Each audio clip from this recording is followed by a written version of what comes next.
प्यारे बच्चों, आप सभी लॉकडाउन के कारण अपने अपने घरों में हैं। ऐसे समय में हम लेकर आए हैं आपके लिए डिजी साथ कार्यक्रम। इसके माध्यम से आप प्रत्येक दिन सोमवार से शुक्रवार तक पूर्वाह्न 10 से 12 तथा अपराह्न 1 से 2 बजे तक अपने अपने कक्षाओं के अनुरूप कार्यक्रम देख सकेंगे। स्कूली शिक्षा एवं साक्षरता विभाग, झारखंड। नमस्ते दोस्तों, झारखंड सरकार के प्रोग्राम डीजी साथ में आप सबका फिर से स्वागत है। आज के इस वीडियो में हम दूरदर्शन के माध्यम से क्लास 10 और क्लास 12 की पढ़ाई करेंगे। तो चलिए देख लेते हैं कि आज हम क्या पढ़ेंगे। क्लास 10 में हम गणित के पाठ त्रिकोणमिति का परिचय पढ़ेंगे और साइंस में हम पाठ जैव रकम को पढ़ेंगे। वही क्लास 12 में हम मैथ्स के पाठ आव्यूह को पढ़ेंगे और फिजिक्स के पाठ स्थिर विद्युत विभव तथा धारिता को पढ़ेंगे।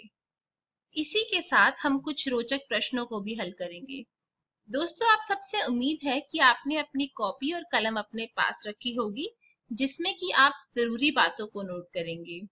तो चलिए शुरू करते हैं आज का एपिसोड। नमस्कार दोस्तों, आज हम पढ़ेंगे त्रिकोणमिति का परिचय। तो आज से हम त्रिकोणमिति चैप्टर शुरू करते हैं पार्ट 1 से। पार्ट 1 में हम भूमिका तथा त्रिकोणमितीय अनुपात पढ़ेंगे।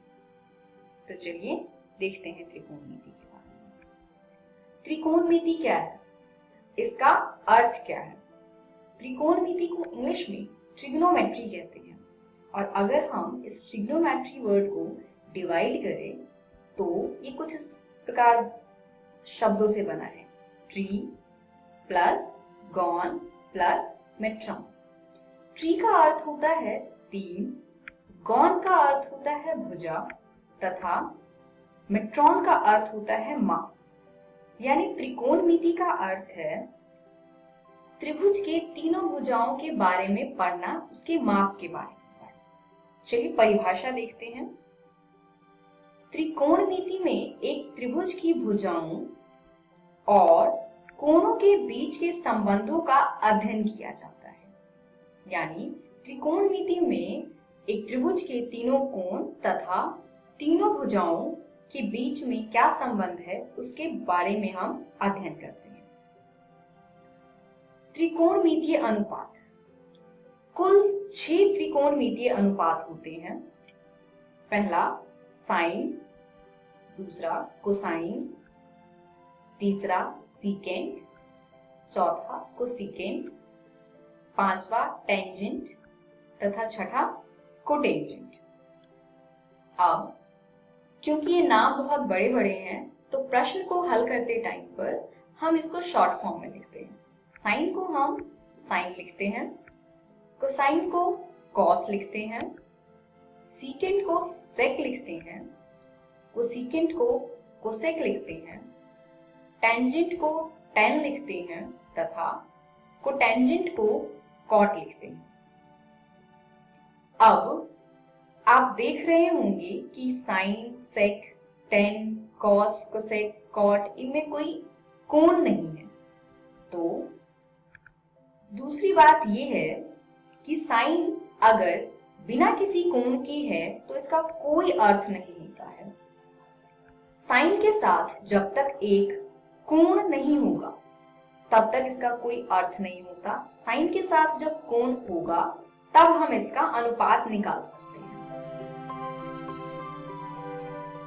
एक त्रिभुज में जिस कोण की हम बात करते हैं समकोण के अलावा, तो आप देख सकते हैं कि एक त्रिभुज में समकोण को अगर हटा दे तो कुल 2 कोण बनते हैं। तो दिए हुए कोण के साथ वाली भुजा को आधार कहते हैं तथा उस कोण के सामने वाली भुजा को लंब कहते हैं। चलिए हम शॉर्ट फॉर्म में लंब, आधार और कर्ण को क्या लिखेंगे आगे वो देखते हैं। P हम लंब के लिए यूज करेंगे, B आधार के लिए यूज करेंगे तथा H हम कर्ण के लिए यूज करेंगे। तो चलिए अब देखते हैं 6 त्रिकोणमितीय अनुपात के सूत्र। साइन थीटा, कॉस थीटा और tan theta.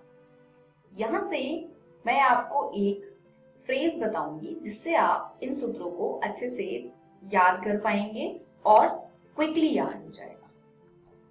Sign theta, cos theta and tan theta के लिए हम यूज करते हैं पंडित बद्री प्रसाद हर हर बोले। तो आप इस फ्रेज को याद कीजिए।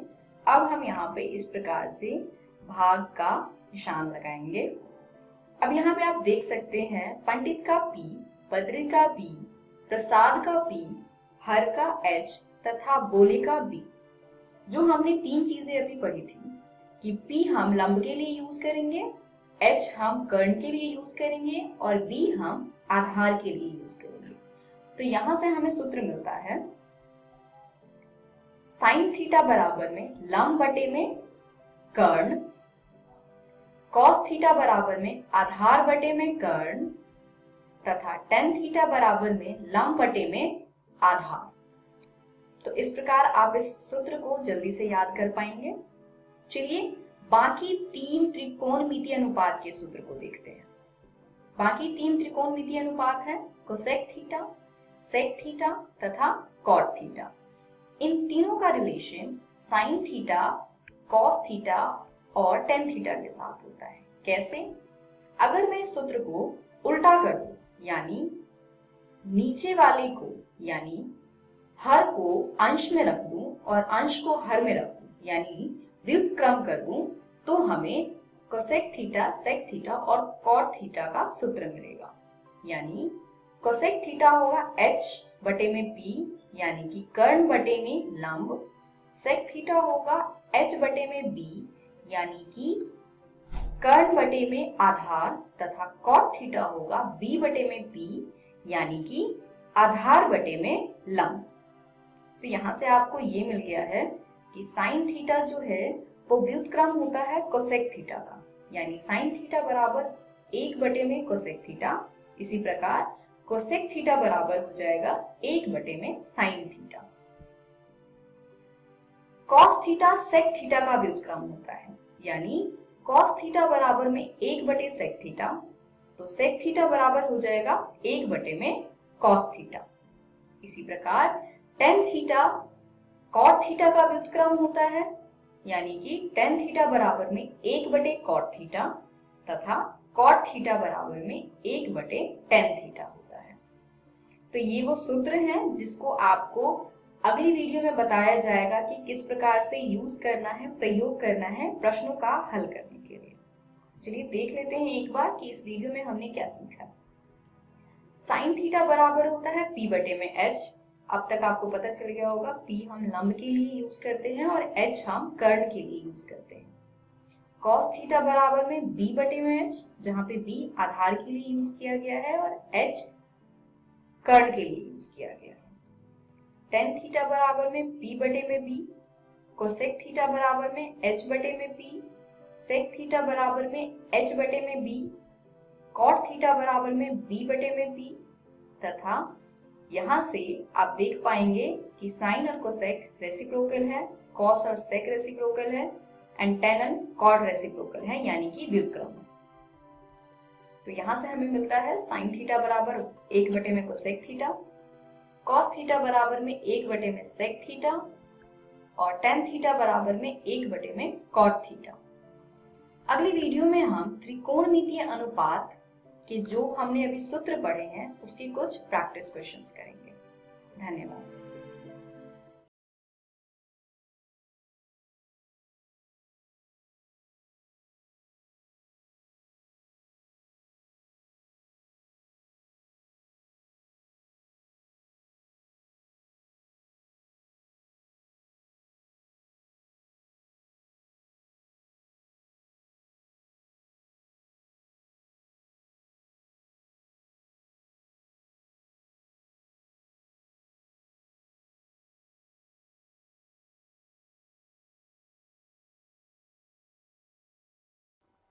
नमस्कार दोस्तों, आज की वीडियो में हम पढ़ेंगे त्रिकोणमिति का परिचय पार्ट 2। पार्ट 1 में हमने त्रिकोणमिति का इंट्रोडक्शन यानी भूमिका पढ़ा था। उसी के साथ हमने त्रिकोणमिति के 6 अनुपातों के बारे में पढ़ा था। इस वीडियो में हम त्रिकोणमितीय अनुपात पे बेस्ड कुछ प्रैक्टिस क्वेश्चंस करेंगे। चलिए देखते हैं पहला उदाहरण। यदि tan A बराबर में 4/3 है तो कोण A के अन्य त्रिकोणमितीय अनुपात ज्ञात कीजिए। चलिए हल देखते हैं। सबसे पहले एक समकोण त्रिभुज ABC की रचना करें। अब हम जानते हैं कि tan A बराबर में 4/3 है और आप ये भी जानते हैं कि tan A बराबर में लंब बटे आधार होता है, यानी ये बराबर होगा BC बटे में AB के। अब यदि BC बराबर में 4K है तो AB बराबर में 3K होगा, जहां K एक धन संख्या है। अब हम इसमें पाइथागोरस प्रमेय का प्रयोग करेंगे AC ज्ञात करने के लिए। तो पाइथागोरस प्रमेय से AC का वर्ग बराबर है AB का वर्ग जमा BC का वर्ग। अब हम यहाँ पर AB और BC का मान रखेंगे तो ये आएगा 4K का वर्ग जमा 3K का वर्ग। इसको हल करेंगे तो 4K का वर्ग होगा 16K वर्ग जमा में 9K वर्ग। दोनों को जोड़ते हैं तो ये आएगा 25K का वर्ग, यानी AC वर्ग बराबर है 25K का वर्ग। दोनों तरफ हम वर्गमूल करेंगे तो हमें AC बराबर में 5K प्राप्त होगा। अब हम इनकी परिभाषाओं की सहायता से सभी त्रिकोणमितीय अनुपात लिख सकते हैं, क्योंकि हमें तीनों भुजाओं का मान ज्ञात हो गया है। सबसे पहले sin A निकालते हैं। sin A बराबर होगा लंब बटे में कर्ण, यानी BC बटे में AC। BC का मान 4K है तथा AC का मान 5K है, तो ये बराबर आएगा 4K बटे में 5K। K से K कैंसिल हो जाएगा और 4 बटे में 5 आएगा आंसर। इसी प्रकार cos A बराबर होता है आधार बटे में कर्ण, यानी AB बटे में AC, तो बराबर आएगा 3K बटे में 5K। K से K कैंसिल होकर के ये आएगा 3 बटे में 5। अब आपको sin A का मान पता है, cos A का मान पता है और tan A का मान प्रश्न में दिया हुआ है, तो हम व्युत्क्रम वाले फंक्शन का प्रयोग करके, यानी व्युत्क्रम वाले सूत्रों का प्रयोग करके बाकी के अनुपात ज्ञात कर सकते हैं। cot A बराबर होता है 1 बटे में tan A और tan A का मान था 4 बटे में 3, तो ये आ जाएगा 1 बटे में 4 बटे 3, जिसको हल करने पर प्राप्त होगा 3 बटे में 4। इसी प्रकार cosec A बराबर होता है 1 बटे में sin A और sin A का मान था 4 बटे में 5, तो 1 बटे में sin A बराबर होगा 1 बटे में 4 बटे में 5, जो कि बराबर आएगा 5 बटे 4 के। इसी प्रकार sec A बराबर होता है 1 बटे में cos A और cos A का मान है 3 बटे 5, तो ये आएगा 1 बटे में 3 बटे 5, जिसको हल करने पर sec A का मान हमें प्राप्त होगा 5 बटे में 3। चलिए अगला उदाहरण देखते हैं। त्रिभुज PQR में जिसका कोण Q समकोण है, PR जमा QR बराबर है 25 सेंटीमीटर और PQ बराबर है 5 सेंटीमीटर, तो sin P, cos P और tan P के मान ज्ञात कीजिए। चलिए हल देखते हैं। सबसे पहले एक समकोण त्रिभुज PQR की रचना कीजिए।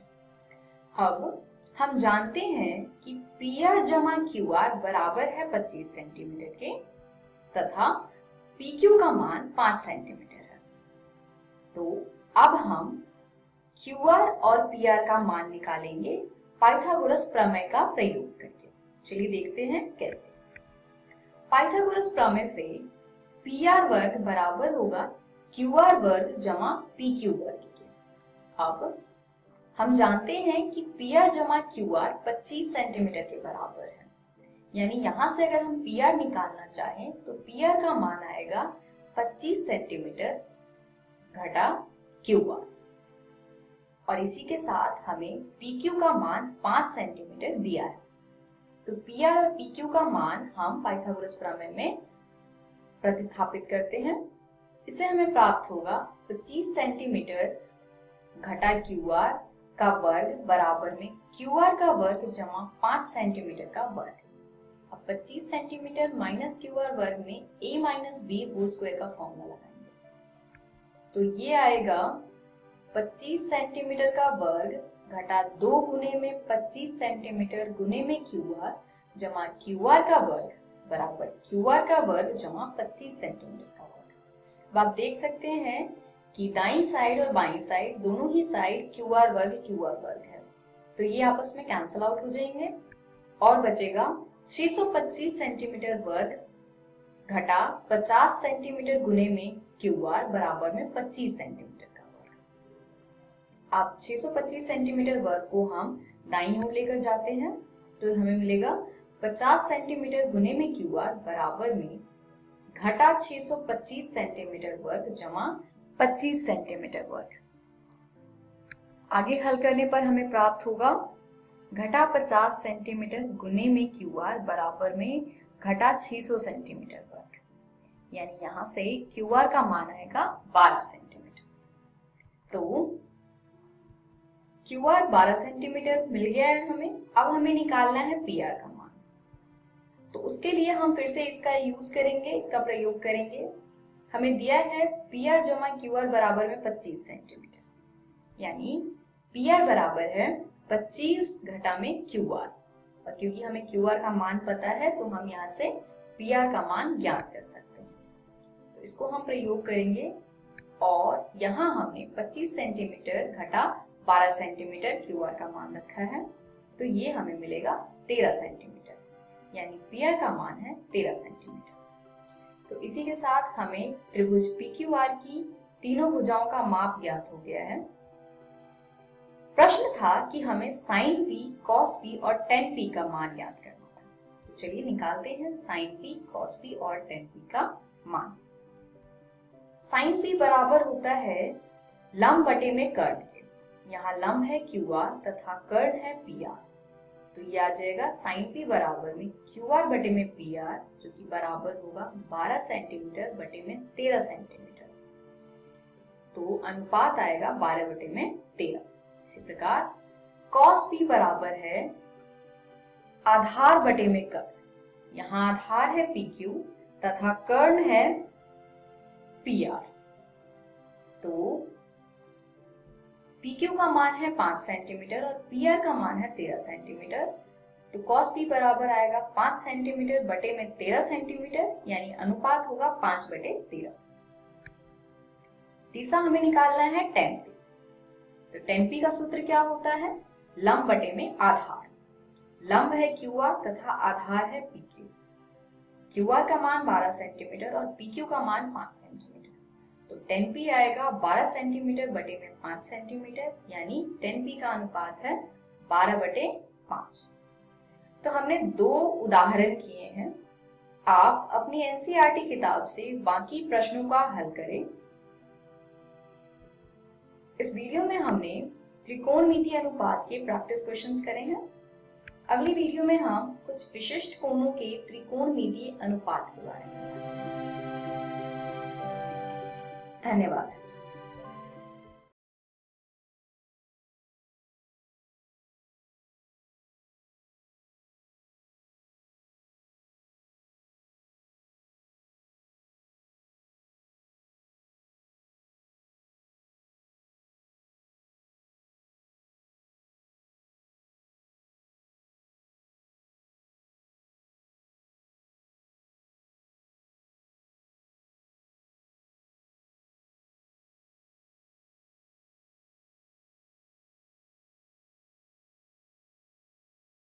नमस्कार दोस्तों, आज जो हम अध्याय करने जा रहे हैं उसका नाम है जैव प्रक्रम।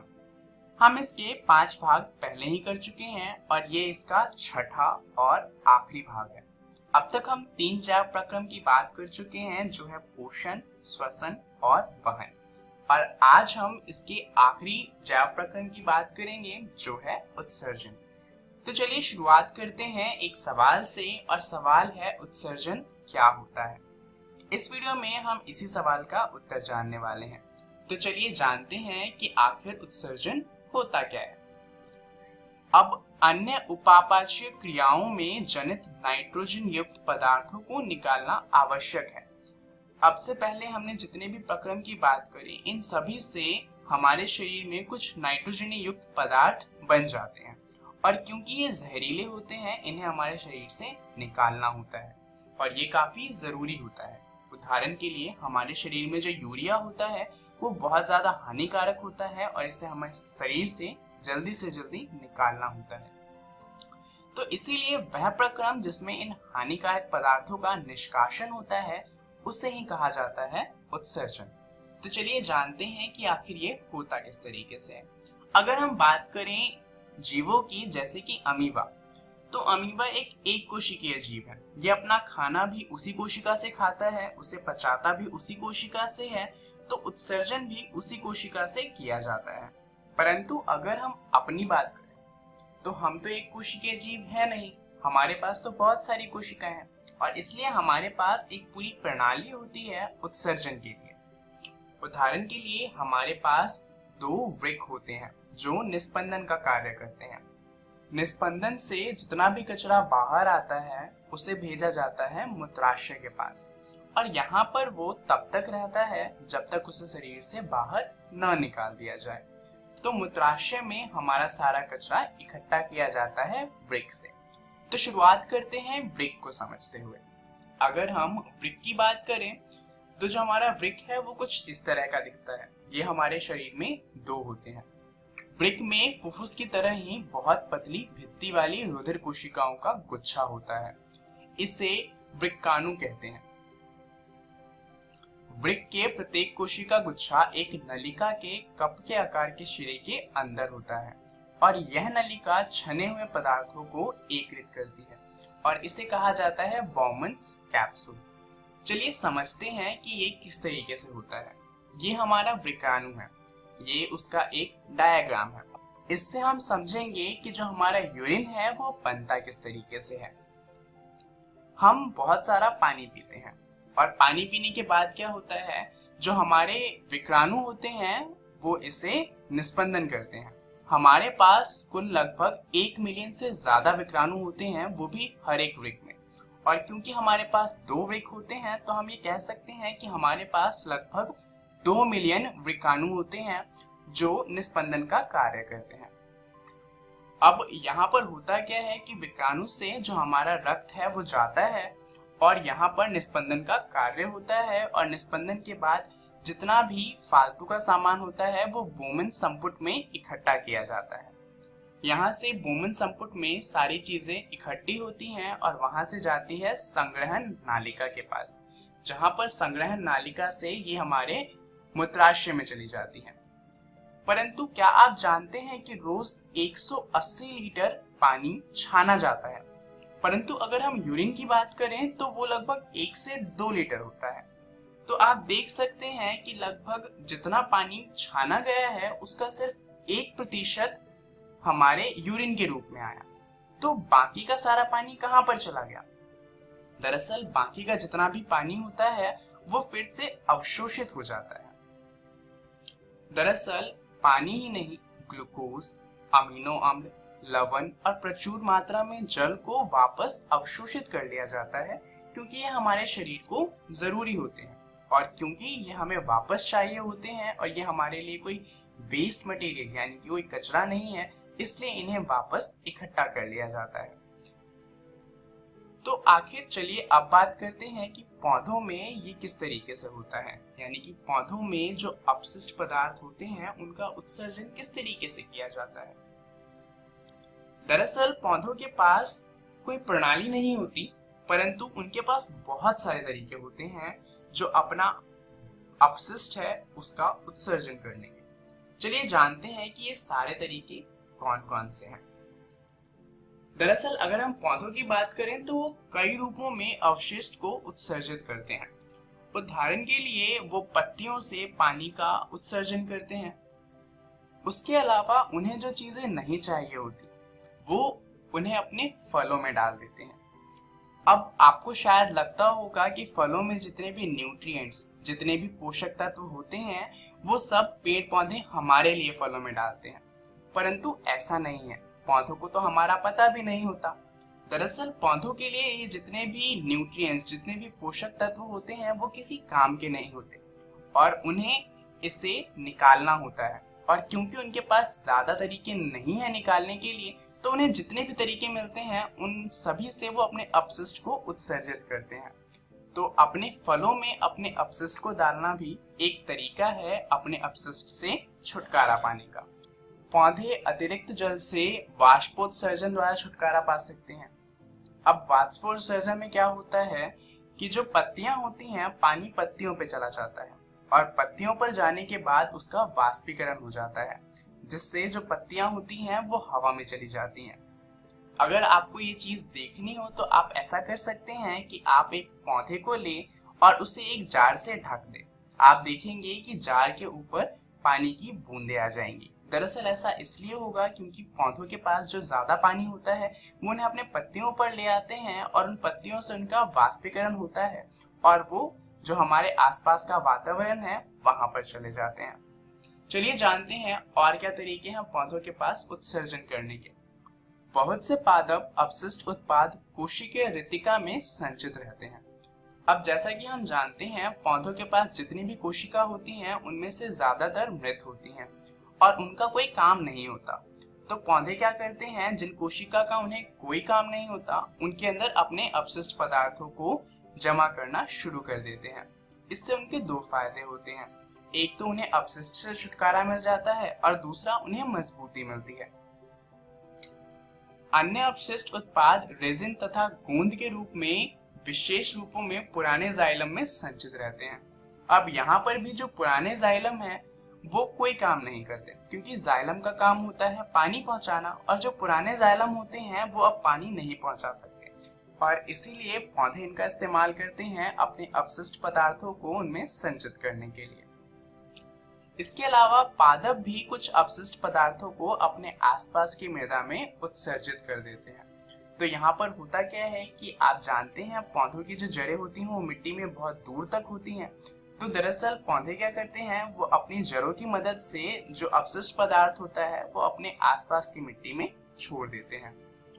उसके अलावा पादप अपशिष्ट पदार्थों को अपने पत्तियों में भी उत्सर्जित करते हैं और इसी वजह से जो पत्तियां होती हैं वो पहले हरी होती हैं और धीरे धीरे पीली हो जाती हैं और गिर जाती हैं, क्योंकि पहले उनके अंदर क्लोरोफिल होता है और वो प्रकाश संश्लेषण करती हैं। जब वो प्रकाश संश्लेषण नहीं कर सकती तब उनके अंदर पादप अपने अपशिष्ट डालना शुरू कर देते हैं और जब वो भर जाती हैं तो उन्हें गिरा देते हैं। तो चलिए जानते हैं इस वीडियो में हमने क्या सीखा। हमने सीखा एक जैव प्रक्रम जिसका नाम है उत्सर्जन। अब इसके बारे में आप अपनी एनसीईआरटी के बुक का जैव प्रक्रम वाला अध्याय जरूर पढ़िएगा, जिसके अंदर आपको पढ़ना है उत्सर्जन और मानव में उत्सर्जन और इसके बाद आपको पढ़ना है पादप में उत्सर्जन। इससे आपको ये पूरा अध्याय और अच्छे से क्लियर हो जाएगा। इस वीडियो के लिए इतना ही। धन्यवाद।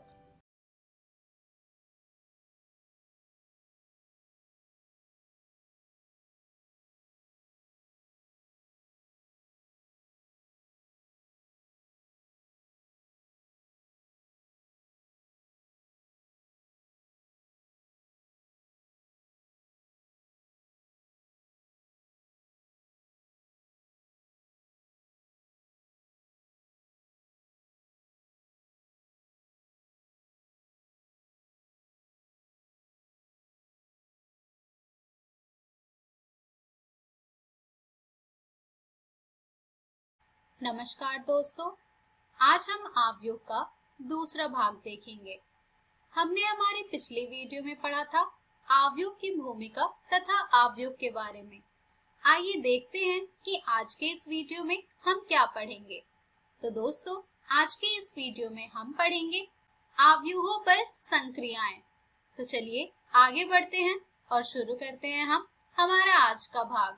तो दोस्तों, हम आवयूहों पर कुछ संक्रियाओं को प्रस्तुत करेंगे, जैसे आवयूहों का योग, किसी आवयूह का एक अदिश से गुणा, आवयूहों का व्यवकलन तथा गुणा। तो चलिए शुरुआत करते हैं हम अवयवों का योग से। तो दोस्तों, दो अवयवों का योगफल प्रदत्त अवयवों के संगत अवयवों को जोड़ने से प्राप्त होने वाला अवयव होता है। यानी कि जब आप किन्हीं दो अवयव के अवयवों को जोड़ेंगे तो आपको उनका योगफल प्राप्त होता है। इसके अतिरिक्त योग के लिए दोनों अवयवों को समान कोटि का होना चाहिए। यानी कि हमें सबसे पहले ये ध्यान देना होगा यहाँ पर कि हमारे जो दोनों अवयव हैं, क्या उनकी कोटि समान है। यदि उन दोनों की कोटि समान है तो उसके बाद हम उन दोनों अवयवों के संगत अवयवों को जोड़कर उनका योगफल ज्ञात करेंगे। तो आइए एक उदाहरण से इसे समझते हैं। हमने यहाँ पर दो अवयव लिया है, A11, A12, A21, A22 और जो दूसरा मैट्रिक्स है हमारा वो है B11, B12, B21, B22। तो आइए देखते हैं कि इसका योगफल हमारा क्या प्राप्त होगा हमें। तो ये जो दोनों मैट्रिक्स है, इसमें हमें सबसे पहले ये देखना है कि क्या इनकी कोटि समान है। तो दोस्तों, यहाँ पर इन दोनों मैट्रिक्स की कोटि जो है वो समान है, जो कि है 2 क्रॉस 2।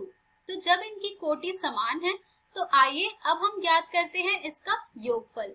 तो इसका योगफल के जो अवयव हमें प्राप्त होंगे वो होंगे A11 plus B11, A12 plus B12, A21 plus B21, A22 plus B22।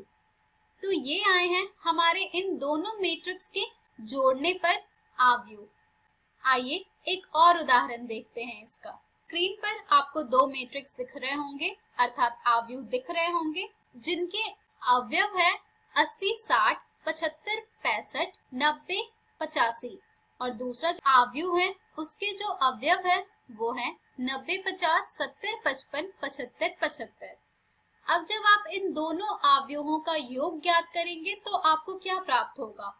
तो यहाँ पर योग ज्ञात करने का जो हमारा सबसे पहला चरण है वो है कि ये देखना कि क्या इनकी कोटि समान है। तो दोस्तों, यहाँ पर हम पहले इनकी कोटि देखते हैं। तो इन दोनों की कोटि जो है वो है 3 क्रॉस 2। तो इन दोनों की कोटि जो है वो समान है। तो चलिए अब हम ज्ञात करते हैं इन दोनों अवयवों का योग, जो कि हमें प्राप्त होगा 80 योग 90, 60 योग 50, 75 योग 70, 65 योग 55, 90 योग 75, 85 योग 75, जिनका जब आप योग करेंगे तो आपको प्राप्त होगा उनके अवयव 170, 110, 145, 120, 165, 160। तो इस तरह से हम दिए गए अवयवों का योग ज्ञात करते हैं। तो दोस्तों, ये थी जानकारी अवयवों का योग के बारे में। चलिए अब हम देखते हैं एक अवयव का एक अदिश से गुणन। मान लीजिए कि आपको दिया गया है एक मैट्रिक्स A जिसके अवयव है 3, 1, 1.5, वर्गमूल 5, 7 घटा 3, 2, 0, 5। अगर आपको ये अवयव देकर आपसे 3A का मान पूछा जाए तो ये आप कैसे बताएंगे। आइए देखते हैं। 3A अर्थात 3 गुने अवयव जिनके अवयव हैं 3, 1, 1.5, वर्गमूल 5, 7 घटा 3, 2, 0, 5। अब इसे आप किस तरह से ज्ञात करेंगे। तो दोस्तों, यहाँ पर आप 3 को सबसे पहले गुणा करेंगे पहले पंक्ति से, फिर 3 को गुणा करेंगे दूसरे पंक्ति से, फिर 3 को गुणा करेंगे तीसरे पंक्ति से।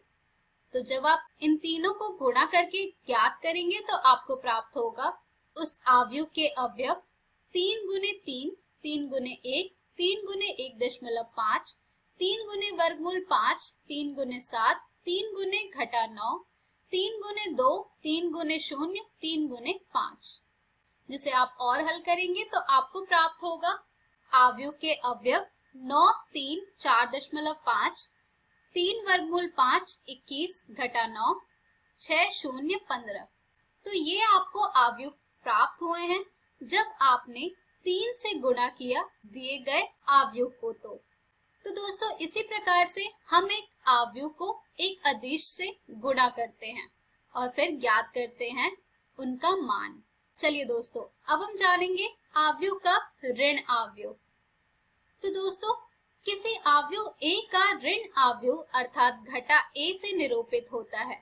हम घटा A को घटा A बराबर घटा 1 गुणे A द्वारा परिभाषित करते हैं। तो दोस्तों यहाँ पर आपको इस स्टेटमेंट को देखकर ही समझ आ गया होगा कि घटा A अगर आपको ज्ञात करना है और आपके पास A है तो आप घटा 1 से गुणा करेंगे A को, तो आपको घटा A का मान प्राप्त हो जाएगा और इसी को कहते हैं अब अवयव का ऋण अवयव अर्थात नेगेटिव ऑफ अ मैट्रिक्स। चलिए दोस्तों अब हम देखेंगे अवयव का अंतर यानी कि डिफरेंस ऑफ अ मैट्रिसेस। यदि A बराबर Aij तथा B बराबर Bij समान कोटि m क्रॉस n वाले दो अवयव हैं तो इनका अंतर A घटा B एक अवयव D बराबर Dij जहां I तथा j के समस्त मानों के लिए Dij बराबर Aij माइनस Bij है द्वारा परिभाषित होता है। यानी कि अगर आपको किन्हीं दो अवयव का अंतर ज्ञात करना है तो उसे आप कुछ इस प्रकार से ज्ञात कर सकते हैं जो कि होगा A योग घटा 1 गुने B यानी कि अवयव A तथा अवयव घटा B का योगफल। आइए दोस्तों एक उदाहरण देखेंगे जिससे कि आपका ये सभी कॉन्सेप्ट क्लियर हो जाएगा। हमारा लिया गया उदाहरण है, मान लीजिए कि A बराबर अवयव जिनके अवयव हैं 3 1 घटा 5 x है तो घटा A किसके बराबर होगा। तो आइए देखते हैं कि इसे हम किस प्रकार से ज्ञात करेंगे। तो दोस्तों जैसा कि आप सब जानते हैं घटा A बराबर होता है घटा 1 गुणे A के। तो अब हम घटा A का मान ज्ञात करने के लिए हमारे दिए गए अवयव को गुणा करेंगे घटा 1 से जो कि होगा एक अवयव का एक अदिश से गुणन जो कि आपने सीख रखा है। उसी प्रोसेस से आप इनका गुणन करेंगे जिससे कि आपको अवयव के अवयव प्राप्त होंगे घटा 1 गुणे 3 घटा 1 गुणे 1 घटा 1 गुणे घटा 5 घटा 1 गुणे x, जिसे आप और हल करेंगे तो आपको ये प्राप्त होगा घटा 3 घटा 1 5 घटा x। तो दोस्तों यही हो जाएगा घटा A का मान। चलिए दोस्तों एक और उदाहरण देखते हैं। यदि अवयव A जिसके अवयव हैं 1 2 3 2 3 1 तथा B अवयव जिसके अवयव हैं 3 घटा 1 3 घटा 1 0 2 तो 2A घटा B ज्ञात कीजिए। आइए देखते हैं कि इसे हम किस प्रकार से ज्ञात करेंगे। तो दोस्तों 2A घटा B का मतलब होता है 2 गुणे अवयव A घटा अवयव B। तो चलिए सबसे पहले हम ज्ञात करेंगे इनका मान जो कि हमें कुछ इस प्रकार से प्राप्त होगा जब हम 2 को गुणा करेंगे अवयव A से और फिर घटाएंगे अवयव B से। तो जब हम 2 को गुणा करेंगे अवयव A से तो हमें ये प्राप्त होगा 2 गुणे 1 2 गुणे 2 2 गुणे 3 2 गुणे 2 2 गुणे 3 2 गुणे 1 जो कि प्राप्त अवयव के अवयव हैं घटा अवयव B, जिसे हम हल करेंगे अब तो हमें यहाँ से ये प्राप्त हो जाएगा अवयव जिसके की अवयव होंगे 2 4 6 4 6 2 घटा अवयव B। अब इसे हल करने के लिए हम यहाँ पर हमारा प्राप्त किया गया अवयव को जोड़ेंगे घटा अवयव B से। तो जब हम इसे जोड़ेंगे घटा अवयव B से तो हमारा अवयव का अवयव होगा 2 योग घटा 3 4 योग 1 6 योग घटा 3 4 योग 1 6 योग 0 2 योग घटा 2, जिसे आप और हल करेंगे तो आपको यहाँ से ये प्राप्त हो जाएगा घटा 1 5 3 5 6 0। तो दोस्तों यही होगा जब आप 2A घटा B को हल करेंगे। तो इस प्रकार से इस उदाहरण में आपने सीखा कि किस तरह से हम अवयवों का योग ज्ञात करते हैं, किस प्रकार से एक अवयव तथा एक अदिश का गुणन करते हैं, किस प्रकार से हम अवयव का ऋण अवयव ज्ञात करते हैं तथा किस प्रकार से हम अवयव का अंतर ज्ञात करते हैं। इस पर आधारित और भी प्रश्न आपको आपकी NCERT पुस्तक में मिल जाएंगे जिन्हें आप जरूर हल कीजिएगा। चलिए दोस्तों अब हम बढ़ते हैं हमारे अगले टॉपिक की ओर जो कि है अवयवों के योग के गुणधर्म। यानी कि properties of a matrix addition. तो दोस्तों हमारी जो सबसे पहली प्रॉपर्टी है वो है क्रम विनिमय नियम यानी कि क्यूमुटेटिव लॉ। यदि मैट्रिक्स A तथा मैट्रिक्स B समान कोटि m क्रॉस n वाले दो आव्यूह हैं तो A प्लस B बराबर होगा B प्लस A के। यानी कि अगर हमारे पास दो मैट्रिक्स दिए गए हैं जिनकी ऑर्डर सिमिलर है तो वैसे केस में आप चाहे A योग B करें या B योग A करें, आपको बराबर प्राप्त होगा।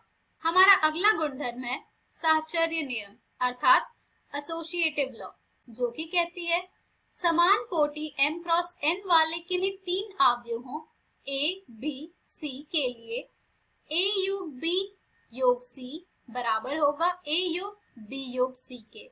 यानी कि जब आप तीन मैट्रिसेस में से A योग B के मान को जोड़ेंगे C के मान में तो आपको प्राप्त होगा वही मान जो कि आप A को जब जोड़ेंगे B तथा C से। हमारा अगला गुणधर्म है योग के तत्समक का अस्तित्व अर्थात एग्जिस्टेंस ऑफ एडिटिव आइडेंटिटी, जो कि कहती है मान लीजिए कि मैट्रिक्स A एक m क्रॉस n आव्यूह है और O एक m क्रॉस n शून्य आव्यूह है तो A प्लस O बराबर होगा O प्लस A के यानी कि A के। यह है हमारी तीसरी प्रॉपर्टी। हमारी चौथी प्रॉपर्टी है योग के प्रतिलोम का अस्तित्व अर्थात the existence of additive inverse, जो कि कहती है मान लीजिए कि एक मैट्रिक्स Aij जिसका की ऑर्डर होगा m क्रॉस n एक आव्यूह है तो एक अन्य आव्यूह घटा A बराबर होगा मैट्रिक्स घटा Aij जिसका की ऑर्डर होगा m क्रॉस n। इस प्रकार का है कि A योग A plus minus A is equals to minus A plus A is equals to 0, यानी कि आव्यूह घटा A आव्यूह A का योग के अंतर्गत प्रतिलोम आव्यूह अथवा ऋण आव्यूह है। तो दोस्तों ये चार प्रॉपर्टीज हैं आव्यूहों के योग। चलिए अब हम बढ़ते हैं हमारे अगले टॉपिक की ओर, जो कि है एक आव्यूह के अदिश से गुणन के गुणधर्म। यदि मैट्रिक्स A तथा मैट्रिक्स B समान कोटि m क्रॉस n वाले दो आव्यूह हैं और K तथा L अदिश है तो K गुणे A योग B बराबर होगा KA योग KB के तथा K प्लस L गुणे A बराबर होगा KA प्लस LA के। तो दोस्तों यहाँ से आपको दो प्रॉपर्टी मिल रही है, जो कि है जब आप एक अदिश से गुणा करेंगे दो आव्यूह के योग से तो आपको प्राप्त होगा अदिश गुणे पहला मैट्रिक्स योग अदिश गुणे दूसरा मैट्रिक्स, तथा जब आप दो अदिश अर्थात K और L का योग से गुणा करेंगे एक मैट्रिक्स को तो आपको वो प्राप्त होगा K गुणे मैट्रिक्स A योग L गुणे मैट्रिक्स A। तो दोस्तों ये थी कुछ properties of scalar multiplication of a matrix, यानी कि एक आव्यूह के अदिश से गुणन के गुणधर्म। तो दोस्तों अब आपने सभी प्रॉपर्टीज को जान लिया है। तो दोस्तों इसी के साथ हमारी आज की वीडियो समाप्त होती है। इन सभी टॉपिक्स पर आधारित प्रश्न आपको आपकी NCERT पुस्तक में मिल जाएंगे, जिन्हें आप जरूर हल करें। तो दोस्तों आज के इस वीडियो में हमने सीखा आव्यूहों पर संक्रियाएं। हम हमारे अगली वीडियो में जानेंगे आव्यूहों का गुणन। धन्यवाद।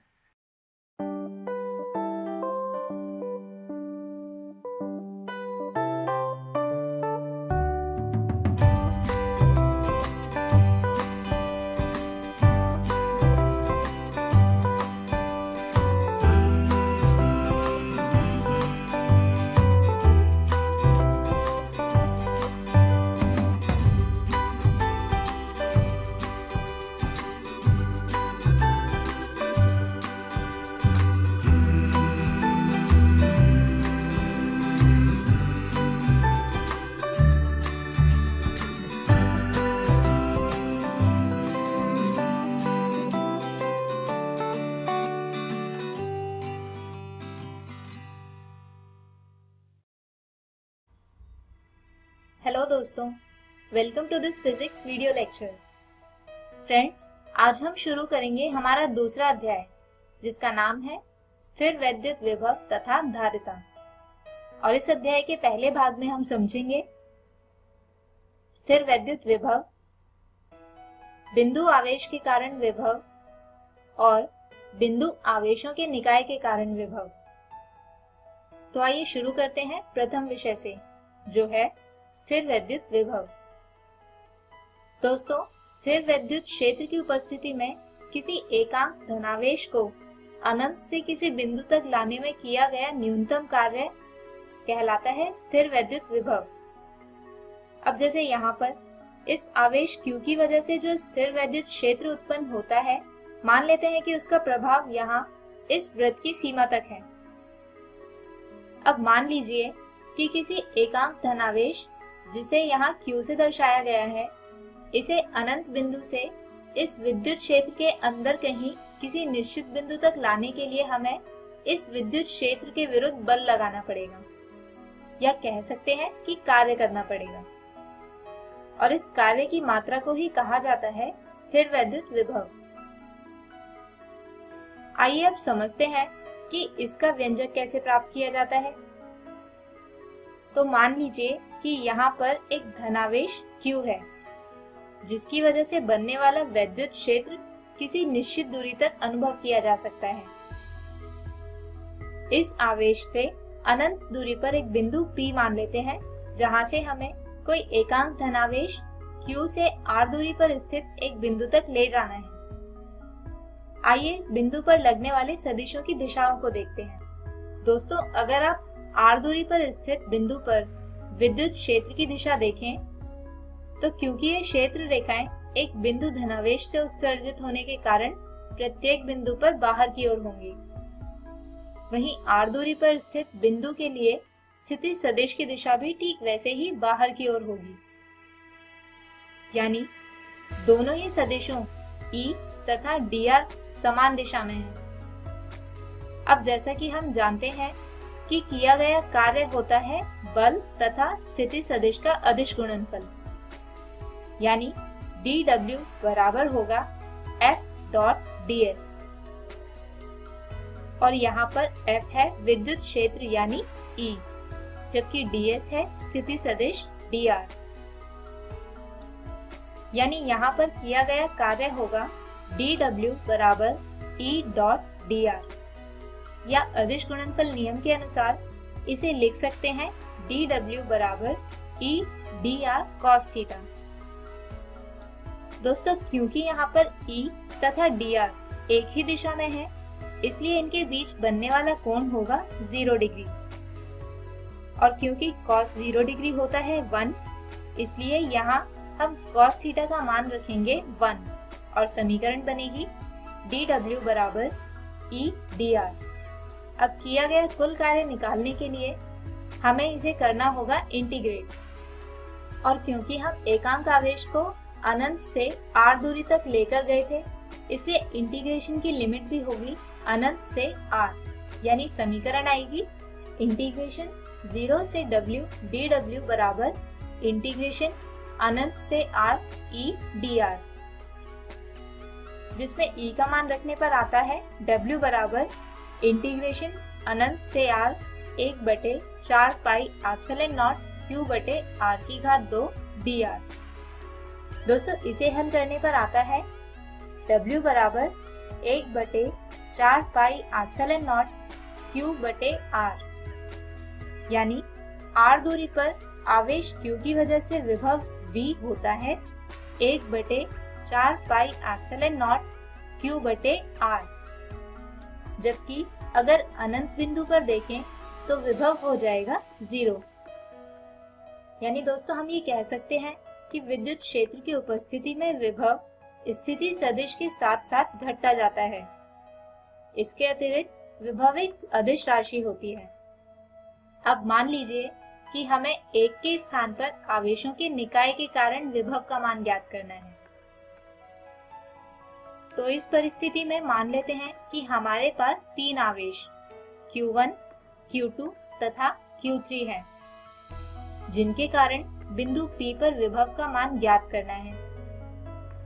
यानी किसी एकांक धनावेश को अनंत से इस बिंदु P तक लाने में किया गया कुल कार्य कितना होगा, यह हमें ज्ञात करना है। अब मान लीजिए कि इन बिंदु आवेशों के बिंदु P से स्थिति सदिश R1, R2 तथा R3 हैं। तो सबसे पहले हम एक एक करके इन आवेशों के कारण विभव प्राप्त करेंगे और अंत में इन सभी विभव को मिलाकर यानी जोड़कर प्राप्त होगा बिंदु P पर कुल विभव।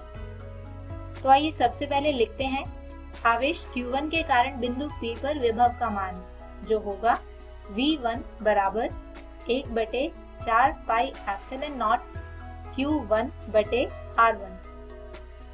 इसी प्रकार Q2 आवेश के कारण विभव होगा V2 बराबर 1/4 पाई एप्सिलॉन नॉट Q2 बटे R2। और ठीक इसी तरह Q3 आवेश के कारण विभव होगा V3 बराबर 1/4 पाई एप्सिलॉन नॉट Q3 बटे R3।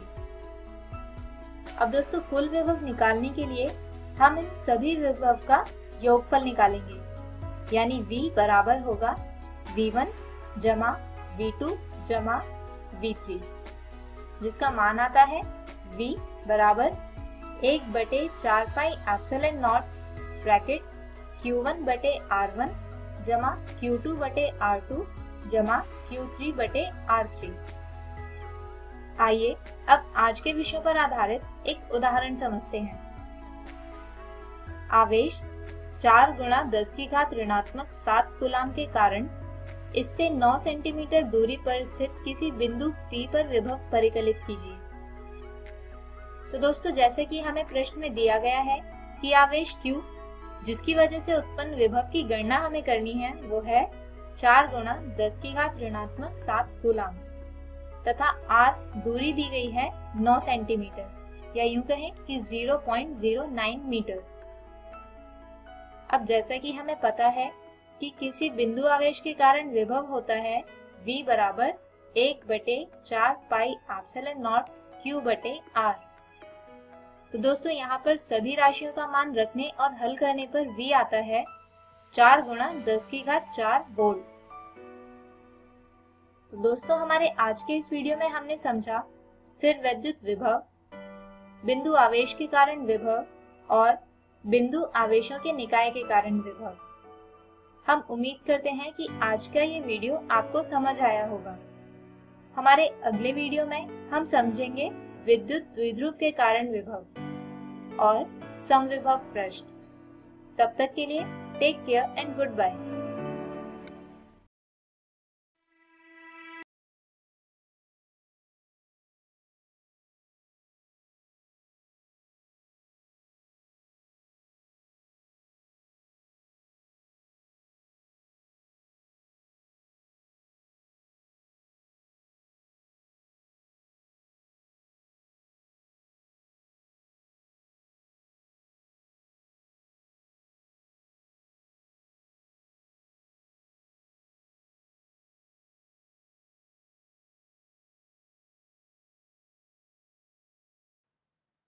हेलो दोस्तों, आशा है कि आप सबको आज पाठ पढ़ने में बहुत मजा आया होगा। तो चलिए देख लेते हैं कि आज हमने क्या पढ़ा। दोस्तों आज हमने क्लास 10 में त्रिकोणमिति का परिचय पाठ और जयप्रकम पाठ को पढ़ा। क्लास 12 में हमने आव्यूह और स्थिर विद्युत विभव तथा धारिता के बारे में पढ़ा। इन सभी के साथ हमने इन वीडियो पर आधारित कुछ रोचक प्रश्नों को भी बनाया। दोस्तों अब देख लेते हैं कि हम कल क्या पढ़ेंगे। दोस्तों क्लास 10 में हम कल सोशल साइंस के पाठ संघवाद को पढ़ेंगे और इंग्लिश के पाठ डस्ट ऑफ स्नो को पढ़ेंगे। क्लास 12 में हम केमिस्ट्री के पाठ विलयन को पढ़ेंगे और बायोलॉजी के पाठ पुष्पी पादपों में लैंगिक प्रजनन को पढ़ेंगे। एक जरूरी सूचना, आज का प्रसारित एपिसोड का पुनः प्रसारण ठीक 3 बजे से इकोवेशन के YouTube चैनल पर होगा। YouTube पर DG7 इकोवेशन सर्च करके आप इस तक पहुंच सकते हैं। धन्यवाद।